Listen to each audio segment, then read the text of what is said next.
Vou trazer mais uma, mas essa aqui eu particularmente acho que a gente perdeu nessa, tá?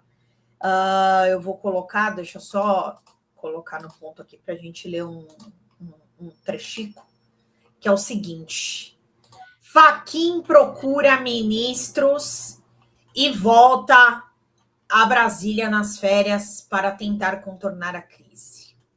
E aí, gente, por que eu vou falar para vocês que isso é um ponto para o golpe? Porque estão colocando em xeque todo o STF a tentar colocar a toque de caixa um código de ética em votação, tá?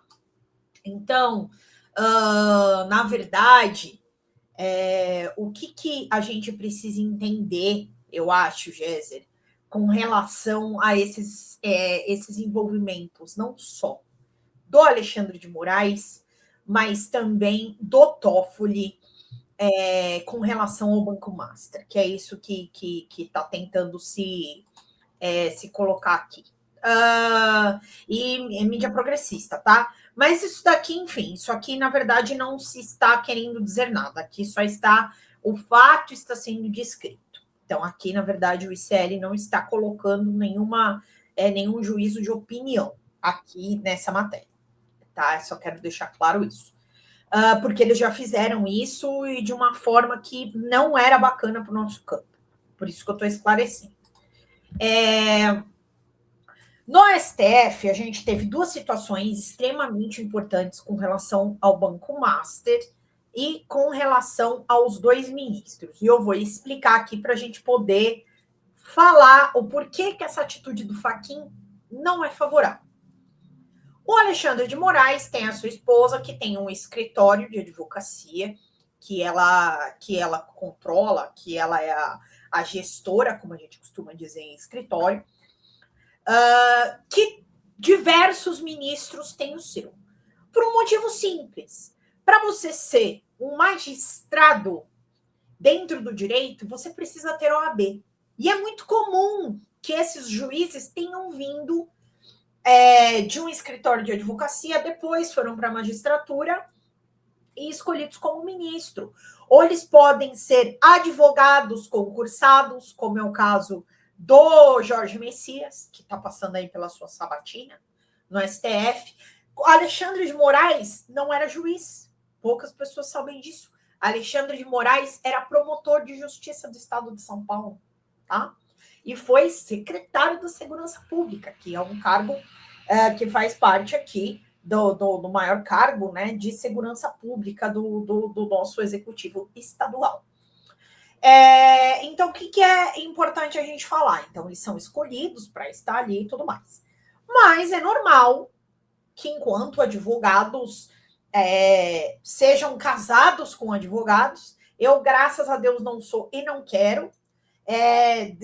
Deus é pai na minha vida, me abençoa, porque só desgraça que apareceu da minha... Fala mesmo. Só, né, ó, gente, se você estiver com boy advogado, gente, corre, é zica. É coisa do capiroto, é coisa mandada, joga pro mar e vê se Iemanjá aceita como oferenda. Agora, muitos desses, eles são casados com advogadas, como é o caso do Alexandre de Moraes, e tem os seus escritórios, assim como o Toffoli tem outros que tem também, eu sempre esqueço, o Fux, tem o Cifux, se foda-se, também tem a filha dele. Então, o que acontece? É normal eles terem familiares que tenham caos. Ok, vamos lá. O que precisa ficar comprovado no caso do Alexandre de Moraes, eu tenho batido muito com relação a isso, é o seguinte: precisa se comprovar que o escritório da Viviane Bart de Moraes teve algum benefício em alguma ação que foi para o STF em recurso, e que o Alexandre de Moraes foi o ministro responsável por essa decisão favorável. Gente, isso tem que ficar claro, porque isso aqui ninguém vai falar para vocês. Quem vai falar sou eu. Por quê? Eu sou advogada. E eu já recorri para o STJ e para o STF. Então, você tem aqui, ó. Você tem, ó, que ter ali o nome do cara. É só você entrar nos processos que estão em nome do escritório da Viviane Bart de Moraes. Vai lá, digita o AB dela. Digita o AB do filho do Alexandre de Moraes. E vê se teve alguma decisão em que o Alexandre de Moraes favoreceu o escritório da mulher dele. Eu quero que vocês façam isso. Quem está falando contra? Ai, a Lindiane está defendendo o Alexandre de Moraes. Ai, como ela é corporativista. Ai, essa raça de advogado. Não sou. Inclusive, eu fiz um editorial no meu horário, no Folha Notícias Noite, dizendo que o Alexandre de Moraes, ele é o CNPJ STF. E que ele não faz mais do que a sua obrigação por manter a democracia.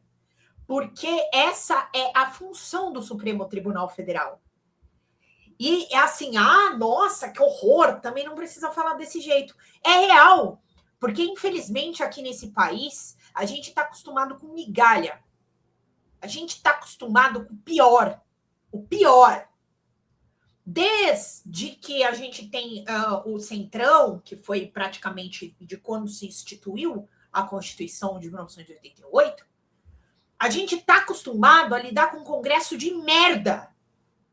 Então é isso. Por mais que a gente tenha governos que são progressistas, como é o caso do Lula, para você aprovar um Bolsa Família, que veio, na verdade, do tempo do Fernando Henrique ainda, mas para você ter um FIES, que é da época do Haddad, nossa!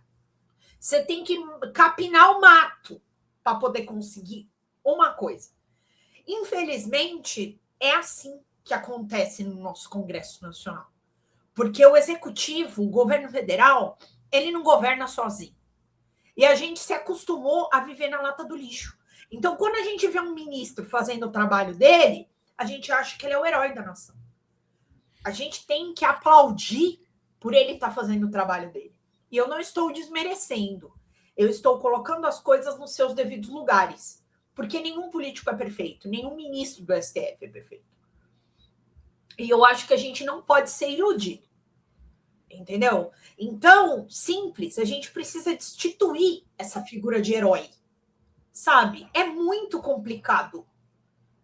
Você entende o que eu estou falando, Géser? Porque a gente se acostuma claro. com o fanatismo, com essa idolatria. Sabe? Então, eu quis trazer essa questão do Alexandre e da Viviane, e eu quero trazer uma outra coisa. O Banco Master perdeu uma decisão que já estava no escritório da Viviane Bart de Moraes. Eu vou tentar colocar aqui na tela que ela perdeu um processo do Vorcaro, tá? E agora, com relação ao Dias Toffoli, tá? E é isso que eu vou colocar para vocês também aqui. Achei, eu sabia que eu tinha visto essa notícia. Com relação ao Dias Toffoli, eu acho que ele teve atitudes que são questionáveis como ministro, atitudes que, inclusive, não condizem com o processo penal, porque se você tem uma prova como dados de celular, você precisa colocar essa prova na mão da Polícia Federal, porque ela que tem a gaiola de Faraday, que é para poder abrir o celular sem que outras pessoas acessem o dispositivo e extrair esses dados. Então, as atitudes do Toffoli são extremamente questionáveis. Elas são questionáveis. Então, o que ele poderia fazer para que se acabasse com isso, se considerar suspeito no processo do Master. Eu acho que isso é a melhor coisa que ele faria nesse momento. Mas isso já está sendo cogitado dentro do STF e dentro e a PGR para que ele realmente seja considerado suspeito, no caso Master, por tudo que a gente viu do envolvimento do irmão, do primo, com a venda lá do sítio, o resort de Ribeirão Preto, tá? Então, assim, mas eu não estou dizendo aqui que o Toffoli é sócio do Vorcaro, que o Toffoli investiu 1 bilhão no Master. Eu não estou falando isso. E agora eu vou mais longe. Como juiz, ele tem que ser imparcial. Essa é a função dele como um magistrado. Ou seja, enquanto no STF ele é um ministro, juiz. Ele vai julgar, ele vai tocar este processo, despachar esse processo do Master. E como ele tem parentes que estão indiretamente que seja envolvidos em fundos no Master, ele deveria se declarar suspeito, tá? Eu acho que seria para o trabalho, a imagem, a carreira, ele deveria se declarar suspeito. É isso, tá? Porque já está gerando burburinho. A tendência é piorar, tá? E vai ficar feio, vai ficar ruim, vai ser questionável. E essa atitude do Fachin, que era onde eu queria chegar. O fato do Fachin estar querendo implantar um código de ética em janeiro de 2026, diante dessas duas questões que eu estou falando aqui, que envolvem o Banco Master, isso coloca em xeque o trabalho do Supremo. E coloca em xeque o trabalho no Supremo em um ano de eleição, num momento em que nós temos um ex-presidente que está condenado e cumprindo pena nas instituições de Estado.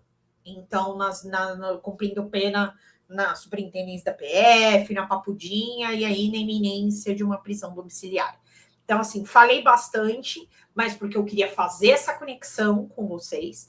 Então, eu acho que o Fachin querer emplacar esse código de ética agora não é favorável esse ano, nesse momento. Ele vai... tem uma crise no STF. Obrigada, Fachin. Vai lá e joga querosene? Eu não estou dizendo que não deve ter o código de ética. Eu acho que tem que ter. Mas o fato dele ter parado as férias dele e ter voltado para as funções de ministro, não rolou. Fala galera da Folha TV, não se esquece de se inscrever aqui no nosso canal para assistir programas como Folha Notícias Manhã, Folha Notícias Noite, o nosso Folha Entrevista e o nosso Barzinho das Meninas. Muitas coisas bacanas a gente acompanha por aqui e a gente precisa muito, muito do apoio de vocês para nosso trabalho jornalístico, investigativo, de curadoria de conteúdo, com vocês ajudando no nosso Pix, folhademocrata@gmail.com, ou mandando superchats, valeu demais, e os recursos financeiros, tornando-se membro do nosso canal, no nosso curso de jornalismo básico, para você ficar muito bem informado a respeito de tudo. Queridos e queridas, muito obrigado pela presença de todos vocês. Vida longa e próspera. Cuidem-se, cuidem dos seus, e não esquece de se inscrever aqui na Folha TV. Até mais!